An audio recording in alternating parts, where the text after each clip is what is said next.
Assalamualaikum warahmatullahi wabarakatuh. Bismillah, alhamdulillah, wassalatu wassalamu ala rasulillah Sayyidina Maulana Muhammad wa ala alihi wasallam wa la hawla wa la quwwata illa billah. Amma ba'd. Pada yang kami hormati teman-teman mata kuliah sejarah Islam Indonesia, hari ini kita belajar dalam tema yakni peran Wali Songo. Salah satu pembahasan sejarah yang ini bisa berkaitan langsung dengan kita, yakni tentang sejarah Wali Songo. Kenapa berkaitan dengan kita? Karena kita ini berada di kota Kudus, kuliah kita di Kudus. Lalu dalam perkembangannya, kita pun juga sebagian ada yang berasal dari kota-kota sekitarnya. Ada yang dari Demak, ada Sunan Kalijogo. Ada juga teman-teman yang dari Jawa Timur. Di Jawa Timur ada 5 sunan, yakni Sunan Gresik, Sunan Ampel, Sunan Giri, lalu Sunan Derajat, dan ada Sunan Bonang. Meskipun itu debatable juga, Sunan Bonang ada yang mengatakan makamnya di Rembang atau Lasem, ada yang mengatakan makam beliau di Tuban. Itu salah satu keunikan kalau kita belajar sejarah Wali Songo. Tapi yang masyhur, yang banyak berziarah yakni di Bonang atau di Tuban. Dan yang Jateng ada 3, yakni Sunan Kudus, Sunan Muria, dan dua-duanya itu adalah Kudus. Sunan Kudus berada di pusat kota, Sunan Muria ada di ujung desa ataupun di pelosok, yakni di Muria. Secara geografis itu berada agak melosok daripada Sunan Kudus yang di dekat kabupaten, di pusat kota. Lalu ada Sunan Demak atau Sunan Kalijogo, dan yang selanjutnya yakni 9, yakni Sunan Maulana Sunan Syarifuddaullah atau dikenal dan Sunan Gunung Jati di Cirebon. Jadi secara kita belajar geografis, di Jawa Tengah ada 3, Jawa Barat ada 1, dan di Jawa Timur ada 5. Ini ya salah satu sebagai statement awal. Jadi secara lokasi di Jawa Timur itu sangat banyak wali, sehingga tak heran sekarang secara ajaran para wali tersebut yang sekarang banyak diaplikasikan oleh para orang-orang NU di Jawa Timur. Itu NU-nya terlihat lebih kuat daripada yang lainnya di sisi kuantitas maupun kualitas. Secara geografis pun di sana ada 5 makam wali. Lalu di Jawa Tengah secara ahli sunnahnya juga kuat juga, di sini ada 3. Lalu di Jawa Barat meskipun 1, tapi Jawa Barat itu di Cirebon itu mewakili karena Syarifuddaullah itu dulu ya seorang raja, dan lalu diteruskan oleh anaknya ini Maulana Hasanuddin, itu pun yang berkuasa menjadi raja di daerah Banten, dan juga secara pengembangan yakni ahli sunnah jamaah yang sekarang tapi ini mayoritas ialah orang yang mengikuti akidah atau ajaran ahli sunnah jamaah, itu semuanya biasanya tidak melupakan tradisi yang dilakukan sampai sekarang, yakni ziarah. Ini salah satu tradisi, meskipun debatable nanti kajian hadis ini bid'ah atau enggak, tapi yang jelas ziarah itu ialah salah satu cara kita mengingat sejarah. Selain kita nanti berharap pastilah kita mungkin kalau zaman sekarang kita bisa foto-foto selfie, tapi yang akhirnya ya kita bisa belajar sejarah. Kita ziarah Sunan Kudus sambil kita tahu sejarahnya, maka kita bisa merasakan bagaimana Sunan Kudus ketika itu mayoritas di Kudus ialah orang Hindu. Beliau berusaha mengislamkannya, tapi dengan cara yang indah. Wali Songo itu indahnya ialah dalam segi dakwahnya.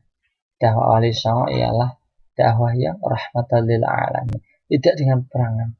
Ini sangat jelas sekali. Para Wali Songo dalam berdakwah itu dengan cara yang halus, ada yang dengan cara kedalaman keilmuannya. Contohnya Sunan Kudus itu terkenal dengan waliyul ilmi. Waliyul ilmi yakni wali dalam keilmuan. Beliau dalam masalah fikih, usul fikih sangat ahli. Tapi beliau juga orang yang ahli toleransi. Selain para wali songo juga mempunyai tembang-tembang ahli budaya, Daminjil, Kumante, Kinanti, Mas Kumambang dan sebagainya. Para wali songo Sunan Kudus pun pintar sekali dan toleransi. Terbukti sampai sekarang kita masih bisa melihat bahwa di Kudus itu ada Menara Kudus. Adalah suatu simbol yang bisa menjadi simbol utama dalam Islam Nusantara. Karena apa? Karena menara yang ada sekarang itu letaknya ialah di samping masjid dan bentuknya ialah bentuk mirip candi. Kalau seandainya Sunan Kudus dulu membangun menara tanpa adanya masjid, mungkin saja sekarang bisa saja menara itu menjadi sebuah candi yang fungsinya beda dengan sekarang. Tapi dulu menara dibangun fungsinya justru untuk azan, untuk memberitahukan tentang waktu sholat. Lalu ketika Ramadan ada beduk dandang, itu memberitakan tentang adanya satu Ramadan dan juga fungsi-fungsi lainnya. Itu adalah salah satu bukti bahwa Sunan Kudus sangat toleransi. Termasuk toleransi Sunan Kudus yang masyhur ialah di Kudus itu zaman dulu ada tradisi tidak menyembelih sapi. Kenapa tidak menyembelih sapi? Sampai sekarang pun masih hanya yang mengikutinya. Karena ketika itu di Kudus ialah orang Hindu, mayoritas orang Hindu sangat menghormati sapi. Karena Sunan Kudus tidak ingin melukai hati orang Hindu, maka dilaranglah masyarakatnya, anak turunnya untuk menyembelih sapi. Karena sapi secara politik kita menghormati tidak menyembelih sapi, meskipun secara fikih itu boleh, tapi barokahnya keputusan tersebut orang-orang yang pada saat itu menjadi segan, menjadi takjub dengan orang Islam. Orang Islam ternyata menghargai kita yang punya sapi kita dewa-dewakan, kita sembah, dan bahkan kita sangat takzimi secara kalau bahasa kita. Ternyata kok disembelih, itu ya suatu hal yang sangat mulia, sehingga akhirnya sedikit banyak orang masuk Islam. Dan tambah lagi ini terkait peran Wali Songo. Dalam sejarah dituliskan Islam masuk di Indonesia banyak versi, kemarin saya sampaikan. Ada yang mengatakan tahun 100 tahun setelah meninggal Nabi, ada yang mengatakan 3 abad setelah meninggal Nabi dan sebagainya. Tetapi paling detail yakni ialah Islam menyebar meskipun masuknya di Indonesia ini ialah masuknya di Indonesia ini sejak awal, tapi dalam perkembangannya Islam berkembang cepat itu ketika mulai menyebarkan dakwah rahmatal alamin. Jadi secara info kata Pak Agus Sunyoto ketika kami pernah bertemu, salah seorang pakar sejarah nasional dan juga ketua alas bumi PBNU, beliau mengatakan Islam masuk memang sudah lama, tapi menyebarnya merata dan dengan jumlah yang sangat cepat. Itu ada ketika masa Wali Songo mulai berdakwah.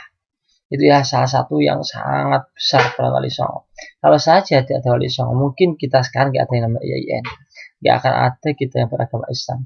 Dan mungkin saja kita semua sekarang kalau nggak ada Wali Songo, sekarang kita mungkin beragama Hindu, beragama Buddha, sebagaimana agama orang Jawa ketika masa itu. Mungkin saja sekarang kita seperti di Bali, mayoritas orang yang Hindu, Islamnya sedikit. Akan tetapi karena adanya Wali Songo, peran dakwahnya dan juga serta riyadhahnya, lalu tirakatnya, akhirnya Jawa ataupun Indonesia secara umum negara dengan penduduk Muslim terbesar nomor 1 dunia. Dan sekarang Indonesia perlu diketahui menjadi sebuah negara yang menjadi acuan hampir orang-orang Islam di seluruh dunia. Ini suatu hal yang sangat-sangat harus kita jaga. Karena apa? Islam di Indonesia ini rahmatul alamin.